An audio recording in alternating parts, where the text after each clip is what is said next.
বিশেষভাবে সক্ষম শিশুকে মিনি বাসে উঠতে বাধা, ঘটনায় নড়েচড়ে বসল প্রশাসন। বিশেষভাবে সক্ষম এক শিশু ও তার মাকে মিনি বাসে উঠতে না দেওয়ায় ব্যাপক চাঞ্চল্য ছড়ালো এলাকায়। নড়েচড়ে উঠল প্রশাসন, ক্ষমা চাইল প্রশাসন ও মিনি বাস সংগঠন।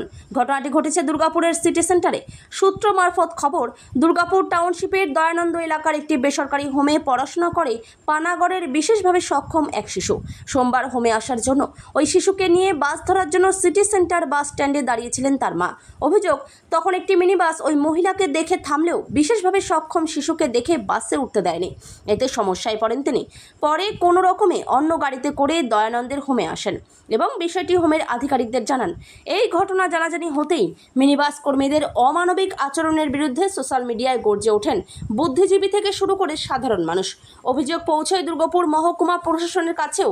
অভিযোগটি রাজ্যের পঞ্চায়েত, গ্রামোন্নয়ন ও সমবায় মন্ত্রী প্রদীপ মজুমদারের কাছে পৌঁছতেই নড়েচড়ে ওঠে প্রশাসন।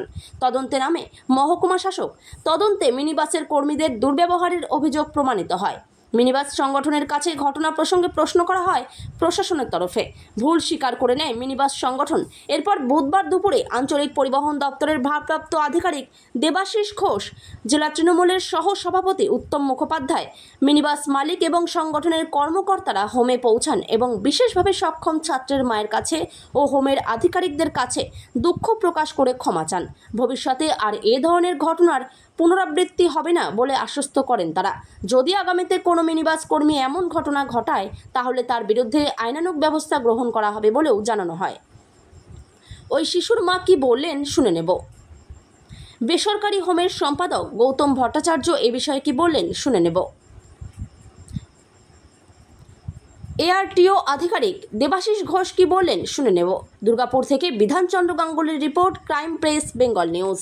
সেদিনকে বাসটা আসছিল, তো বাসটাকে আমি হাত দেখিয়েছি, বাসটা দাঁড়িয়েছে। তো সেই মুহূর্তে আমি আমার ছেলেকে নিয়ে আমি বাসে উঠতে গেছি। সেই সময় কন্ডাক্টর বা ড্রাইভারকে বললো যে ওরা যাবে না, এরকম বলে বাসটা চলে গেল। মানে আপনাকে না, আমাকে বাসে চাপায়নি। কোথা থেকে আসছিলেন আপনি? আমি পানাগড় থেকে আসছি। কি মিনি বাস ছিল? হ্যাঁ। তারপর আপনি কোথায় জানিয়েছিলেন? আমি তারপরে স্যারকেই বলেছি। হ্যাঁ। কারা এসেছিল আজকে আপনার কাছে? এসেছিলেন?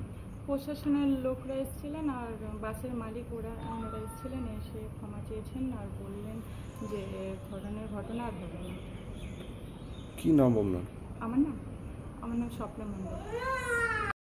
হ্যাঁ, আমাদের কাছে যেটা অভিযোগ গিয়েছিল, এজু সাহেবের কাছে এই অভিযোগটা এসেছিল যে একটা বাচ্চাকে, সেবল পালসির বাচ্চাটাকে মিনি বাস থেকে নামিয়ে দেওয়া হচ্ছে। তো সেটার ব্যাপারে এজু সাহেব নির্দেশ মতো আমরা এখানে এসেছিলাম, ওরা ব্যাপারটা জানলাম এবং সেক্ষেত্রে মিনি বাসের যারা মালিক এবং ওই বাসের যিনি মালিক তিনি এসছেন, তিনি এখানে ক্ষমা চাইলেন এখানে। এবং সব থেকে বড় কথা হচ্ছে তার সাথে আমরা এই ভবিষ্যতে ব্যাপারটা হবে না, এটা আমরা একটা অঙ্গীকার করেই যাচ্ছি। হ্যাঁ, এবং এটাই হচ্ছে আমাদের বলা। স্যার আপনার নামটা? আমার নাম দেবাশিস ঘোষ। খবরটা পাই, এটা একটা বাচ্চা হ্যান্ডিক্যাপ, সে বাসে আসছিল, বাসে জায়গা পায়নি। খালাসি বা বাসের ড্রাইভার যে ছিল তার বন্দোবস্ত করা উচিত ছিল। সে হয়তো কোনো বাসে হয়তো ভিড় থাকার জন্য করতে পারেনি। তো সেই জন্য আমরা যেহেতু মানবিক, আমাদের বাংলার মা মমতা বন্দ্যোপাধ্যায় মানবিকতার কাজ, ওনার কাছ থেকে আমরা যেটা শিখেছি সেটা তড়িঘড়ি কী করে এই সমস্যাটা সমাধান করা যায় তার জন্য আমরা কথা বলতে এসেছিলাম। আমরা বাচ্চার মায়ের কাছে আমরা ক্ষমা প্রার্থী হয়েছি। আমার সঙ্গে আমাদের এক্স কাউন্সিলর রাজীবও এসেছেন, উনি একটা কমপ্লেনও নিয়ে এসে বাচ্চাকে দিলেন। বাচ্চাকে দিকে দেখে ওনাদের যিনি প্রিন্সিপাল আছেন উনিও খুব ভালো, আমরা সেটা অনুভব করেছি। মিনিবাস অ্যাসোসিয়েশনের লোকও তারা এসেছিল, মিনিবাসের মালিক তারাও অনুভব করেছেন ভবিষ্যতে এরকম ধরনের হবে না। আগামী দিনে আমরা সকল যারা প্রতিবন্ধী যারা থাকবে তাদের জন্য সিট সংরক্ষিত থেকে তাদেরকে বসার বন্ধ। বাস থেকে কি নামিয়ে দেওয়া হয়েছিল এরকম একটা অভিযোগ উঠছিল? দেখুন, নামিয়ে দেওয়া হয়েছে না হয়েছে, বাচ্চা কোলে নিয়ে তার মা একা দাঁড়িয়ে থাকা অসুবিধা, সেই জন্য সে হয়তো দাঁড়াতে পারেনি, কোনো জায়গা বসার জন্য রেস্ট নেওয়ার জন্য দাঁড়িয়েছিলেন। তো সেরকম ধরনের যদি অভিযোগ আছে, অভিযোগ তো আমাদের অনেক উপর লেভেলে, এআরটিও সাহেব থেকে শুরু করে, জিও সাহেব থেকে শুরু করে আমাদের মাননীয় মানবিক মন্ত্রী প্রদীপ মজুমদার যার নলেজে গেছে, উনিও খুব এটার সঙ্গে অস্বস্তি বোধ করছেন। তো আগামী দিনে এটা হবে না। আমরা দুর্গাপুরের এটা কি সুন্দরভাবে গুছিয়ে দেওয়া যায় সেটা চিন্তাভাবনা করেছি। আগামী 7 দিনের মধ্যে জিনিসটা পরিষ্কার হবে। ঠিক। গতকাল আমাদের এখানে আমি একটি যে স্কুল চালাই, যে প্রতিবন্ধী যে স্কুল দুর্গাপুর স্টার নামে, আমি তার সম্পাদক গৌতম ভট্টাচার্য। গতকাল একজন মা যে বানাগড় থেকে আসে একটি তার সিলভার পালসি ছেলেকে নিয়ে, কষ্ট করেই আসে, সে বাসেই আসে, সরি ঘটনা পরশু দিন। তো পরশু দিন ও ফেরার সময় এই স্কুলে আসার সময় ও সিটি সেন্টার থেকে বাসে চাপে, যেমন সে রোজ চাপতে সেরকম গেছিলো। তো চাপতে গিয়ে তো ওকে দেখে বাসটা দাঁড়িয়েও ওকে তোলেনি, চলে গেছে বাসটা। তো পরে ও একটু সাফারিংসের মধ্যে পরে আবার 10 মিনিট 15 মিনিট ওয়েট করার পর আবার পরের বাস ধরে আসে। তো স্বাভাবিক কারণে এই ব্যাপারটা এসে আমাকে জানায় যে আমাকে, আমি যেহেতু প্রতিদিন যাওয়া আসা করে, তো পরে ওকে চেনে সবাই, এমন নয় চেনে না।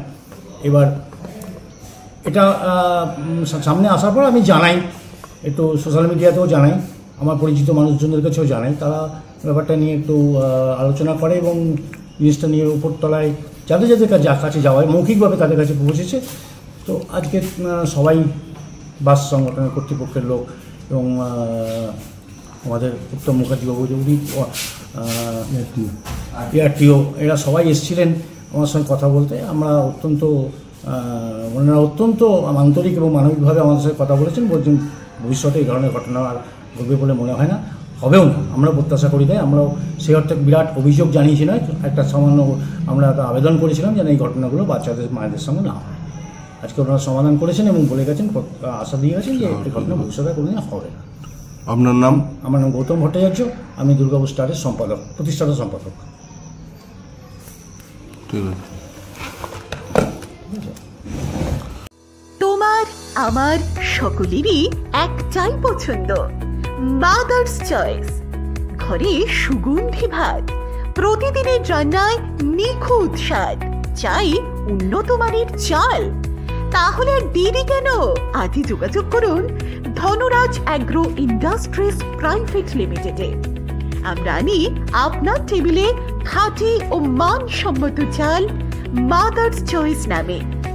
একবার ব্যবহার করুন, আর ফিরে তাকাতে হবে না। বিশ্বাসে গড়া গুণগত মানে সেরা মাদার্স চয়েস। মা যেমন চান, চাল তেমনই। যোগাযোগের জন্য এখনই কল করুন 8509752023 এই নম্বরে। মাদার্স চয়েস শুধুই সেরা নয়, সবার প্রথম পছন্দ।